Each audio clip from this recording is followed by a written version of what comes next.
Hello, everyone. My name's Eugene. I'm 17. Dangers are waiting for us everywhere. For example, you can go to the store to buy some milk and catch a brick with your head, which suddenly falls off the roof.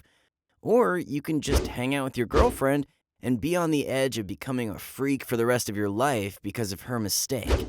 By the way, this is my true life story. Want to know how it happened? Make sure you watch this video to the end, and I promise you'll find out everything. When I turned 17, my friends decided to find me a girlfriend. Each of them were already in relationships, and they claimed I was ruining our company's image because I was one of the heartbreakers of the school. I thought it was very funny, but knowing them, I did not resist, and even agreed to go on a couple of dates. Well, what could I lose? Except for my own time, of course, which I could spend on some more useful things like training or preparing for my exams. Perhaps I should tell you a bit about myself. Ever since my childhood, I was engaged in volleyball, so I did not even doubt my future would be connected with sports. The school team coach predicted I would get into some cool university on a sports scholarship, and I myself had a very ambitious goal. I wanted to join the national team. Nothing less. However, it was still very necessary for me to keep up with academic performance, but the teachers turned a blind eye on my absences because of trainings and competitions. They required just minimum knowledge from me because I needed to pass graduation exams. So, as you can guess, most of my daily routine consisted of studying and training. Sometimes I relaxed, of course. I liked going to the movies with my friends, or just hanging out in a cafe and laughing. But quite often, I had to leave the company first because of my regime. Early to bed, early to rise and stuff. Certainly, I didn't have any time to date girls. Of course, I paid attention to some pretty girls around me, to my classmates, to cheerleaders, but none of them could really interest me. And I guess it was because I didn't like the girls who tried to attract my attention. They used too much makeup, wore miniskirts, and acted unnatural. I knew these were probably the things most guys bought, but not me.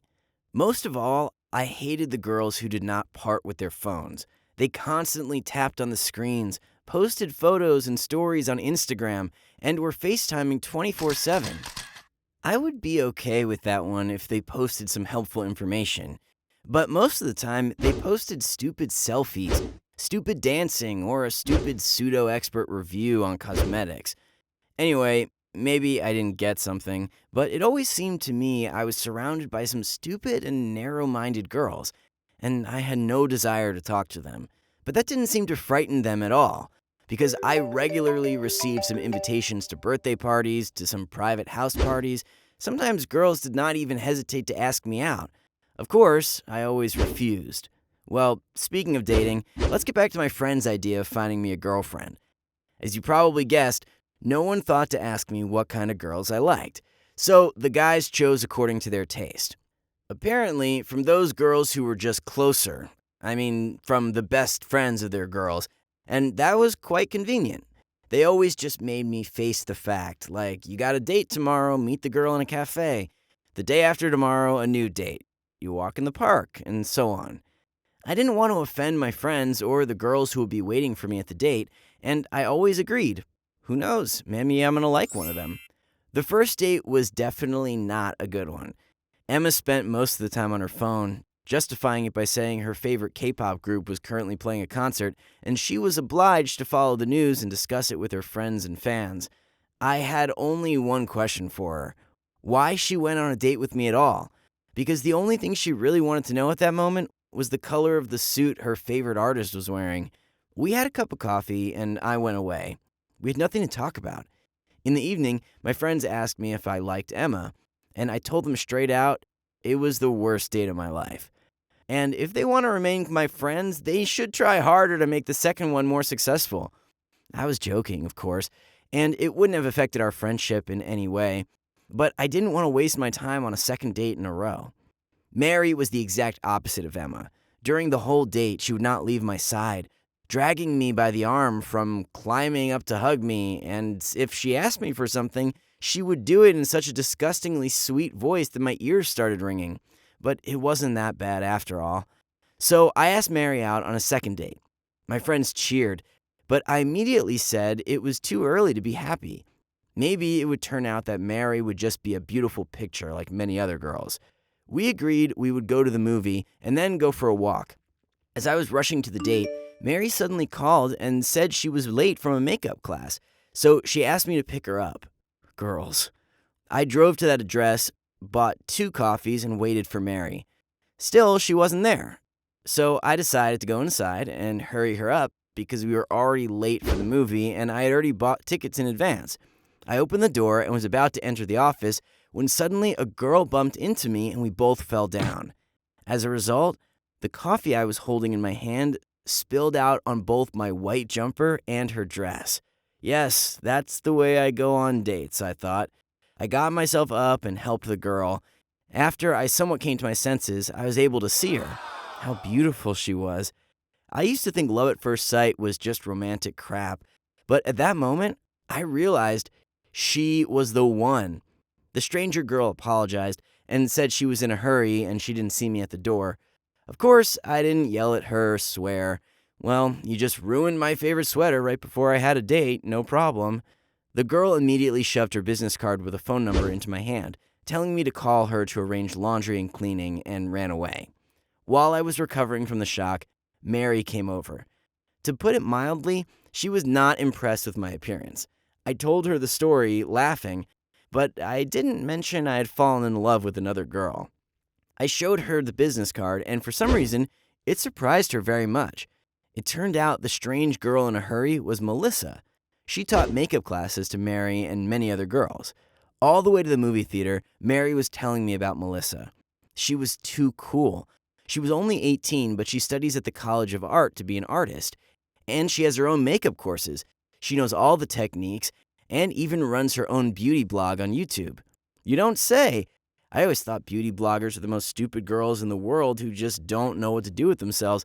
And now I fell in love with one of them. Ta-da! Indeed, love is evil. Mary continued to talk about Melissa, and I kept thinking that for the sake of this girl, I would give up on all my principles and date her, even if she was obsessed with beauty and makeup. In the evening, it took me a long time to summon up the courage to write to Melissa. Of course, I had a reason. She promised she would pay for the laundry, but still, it seemed to me it was not a nice way to start the conversation with the money compensation. Anyway, I just texted her hi on WhatsApp. I thought a good way of compensation would be our meeting and a cup of coffee that I spilled on my favorite jumper. Melissa laughed and agreed. We texted each other some more. Melissa had a great sense of humor. While we were exchanging jokes about our meeting, we quickly got into conversation and started texting like we'd been knowing each other for our whole lives. I wished her a good night's sleep. She remembered the reason I had texted her and asked how she could pay for the laundry or maybe transfer me the money for the compensation. But I told her if she really wanted to make it up to me, it would be nice to meet and have a cup of coffee. I could not understand myself at that moment, how I plucked up my courage and asked such a gorgeous girl on a date. After all, she could already be dating someone. She was so beautiful, smart, and interesting. To my surprise, Melissa agreed, and I jumped around my room for an hour. But I expected that on that date, Melissa would constantly check something on her phone or take photos of everything she saw around her and immediately post it to stories. But no, she got distracted by her phone a couple of times only to answer some important messages. She apologized, quickly checked who was writing to her, and either replied or realized it was not urgent and left the message unanswered. Anyway, she was perfect. I must admit that at some point, I myself felt I was not good enough for her. She was a first-year college student. I was a high school graduate. She worked, led her courses, and made videos. And I was just a volleyball player who hoped that a sports scholarship would pave him the way for his future. Anyway, I was afraid she would think I was too small and immature, but when I accompanied her home and said goodbye, Melissa kissed me on the cheek. She said she really liked our date and would not mind repeating it. I was over the moon with my happiness. I guess I have a girlfriend now. I just need to offer her to be my girlfriend and date. Then I can say I am 100% happy. Unfortunately, I had to send Mary to the friend zone. Of course she was upset, but she took this news better than I expected. She even asked me if I'd started dating someone, and I went ahead and told her about my date with Melissa. Mary was delighted and shared Melissa broke up with her ex-boyfriend almost a year ago. She even talked about it in her video blog. She had a makeup tutorial there with the code name "When Your Ex is at the Party." After the last breakup, Melissa's relationship did not work out, and the subscribers even started worrying about her. Mary jokingly said I should appear in one of Melissa's videos so that everyone would calm down and finally be happy for their favorite blogger. But first, I had to ask Melissa for another date, and I did. I was very worried to offer her to be my girlfriend, but in vain. Melissa said she liked me at first sight. That's why she gave me her business card with her phone number that day. She herself even hoped that if I texted her about that jumper, I would somehow be able to change the conversation into a more romantic way. Anyway, the next day I told my friends I was no longer alone and promised to introduce them to Melissa. It turned out some of my friends' girls already knew Melissa. They followed her on Instagram and watched her videos. I think that's when I started to realize that my girlfriend was kind of a celebrity. Since then, my life had changed. I was trying to keep up with my studies and not skipping training sessions, but I also found some time to date Melissa. We went to cafes and movies. We walked, hung out with our friends, and sometimes stayed at each other's places. I once even witnessed Melissa recording a video for her blog. She was teaching the girls how to do Halloween makeup, and it looked so funny from the outside that I couldn't stop laughing. As a result, even when the video was edited and uploaded, my laughter somehow got there, and subscribers started asking Melissa, who was that laughing behind the scenes? She honestly replied that this was her new boyfriend, Eugene, and he was keen on makeup. And you know what her followers did? They suggested she recorded a video, how to make up your boyfriend. I thought me and Melissa would laugh together at this joke, but she liked the idea so much, she immediately started convincing me to appear in her video. Of course, at first I resisted, but when your girlfriend is asking you for something, you just can't refuse her. So I gave up. We set the shooting day. I went to Melissa's house, and she set up the equipment and took out several suitcases with different types of cosmetics, brushes, and other girlish stuff. Melissa shared with me yesterday that she got some samples of products for a review.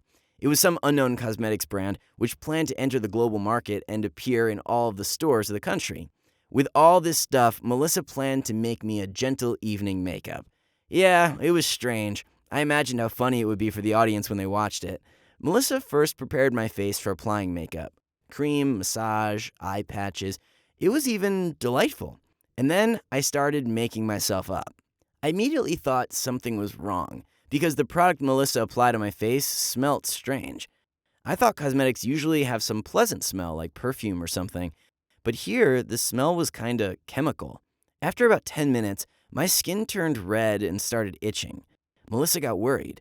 She asked me if I was allergic to any substances, but I'd never suffered from anything like this. After we stopped the shooting, Melissa immediately took me to the bathroom to wash my face, as my skin also got covered with some blisters in addition to the redness, and it itched terribly. When I rinsed my face with the cold water, it only got worse. My face looked like it triggered some kind of chemical reaction because it felt like my face was burning and the skin was about to start sliding off in layers. Gosh, it was so terrible.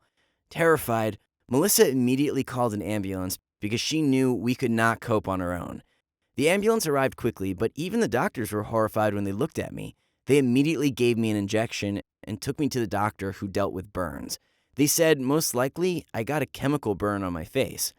But how could this be? It was just cosmetics. Millions of girls use it all around the world. It turned out the problems were in the cosmetics brand. When Melissa later brought the jars of foundation for research, they found some acid in the composition, which was dangerous for human skin. When she got the results of the research, Melissa first wanted to go to the police, but she didn't. Instead, she recorded a video where she made a frank review of cosmetics quality and said what may happen if you use it. I would never have thought a chemical burn on the face would take so long to heal up. I spent almost a month in the hospital, and I walked around in a face bandage like a mummy. Fortunately, there were no traces of the incident on my face after healing.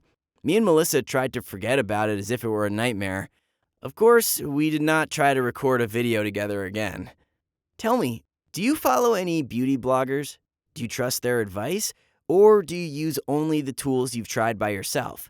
Share your answers in the comments below. If my story was interesting to you, click the thumbs up button.